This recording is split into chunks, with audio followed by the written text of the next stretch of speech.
जसं आपण बघतोय की पाकिस्तान वेगवेगळ्या पद्धतीने भारतावरती मिसाईल डागण्याचा प्रयत्न करतोय किंवा ड्रोन हल्ले करायचा प्रयत्न करतोय। पाकिस्तानच्या फतेह-1 या मिसाईलचं लक्ष्य होतं दिल्ली असण्याची शक्यता सध्या वर्तवली जाते आणि या संदर्भातली माहिती बाम सरांनी दिलेली आहे। त्यांच्यासोबत बातचीत केली आमच्या प्रतिनिधींनी, आपण पाहूयात। आपल्यासोबत मेजर जनरल अनिल बामसराय सर, भारताने ज्या प्रकारे प्रत्युत्तर दिलं, कशा प्रकारे बघता याकडे आणि याची काय विशेषता वाटते तुम्हाला? भारताने जे प्रत्युत्तर दिलं आणि आपण पाहिलं की आपण पाकिस्तानचे मेन एअर बेसेस असते, नूर खान असो का मुरीद असो का तिसरावाला जो असो, जो याच्यामध्ये रफीफी की म्हणतात त्याला, आपण पाहिलं आहे की या तिन्ही नॉर्थ टू साऊथ एअर बेसेसमध्ये जे मेन त्यांचं आहेत त्यांच्यावर हमला केला आणि इफेक्टिव्ह हमला केला।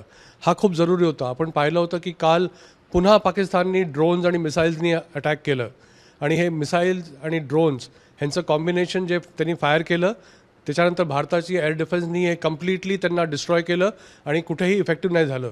पण आपले जे फायर केलं आपण इस्लामाबादमध्ये, त्याच्या व्हिडिओ आले आहेत नूर खान एअरबेसवरती आणि खूप डिस्ट्रक्शन झालं आहे।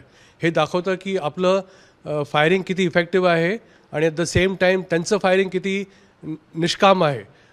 आपण पाहतो की पाकिस्तान रोज प्रयत्न करतं कशा ना कशा प्रकारे आपल्यावरती हल्ला करून। काल पण त्यांनी जवळजवळ नॉर्दर्न बॉर्डर्स आणि वेस्टर्न बॉर्डर्सवरती संध्याकाळपासून पूर्ण जवळजवळ 17 ते 18 लोकेशनमध्ये, काही रिपोर्ट्स म्हणतात 36 लोकेशनमध्ये फायर केले आहेत।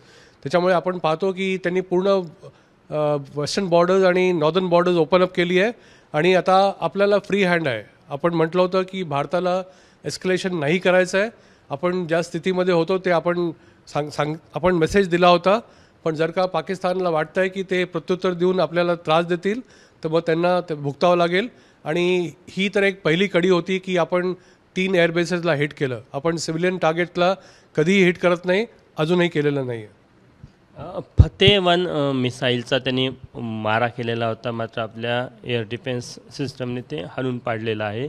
त्याची काय विशेषता होती आणि याबद्दल तुम्ही काय सांगाल? फतेह-1-2 हे 2 बॅलिस्टिक मिसाईल्स आहेत आणि असं ऐकण्यात आलं होतं की हे टार्गेटेड होतं टुवर्ड्स दिल्ली आणि त्यांचा प्रयत्न होता की नॅशनल कॅपिटलवरती हमला करावा आणि सेन्सेशनलाइज करावा।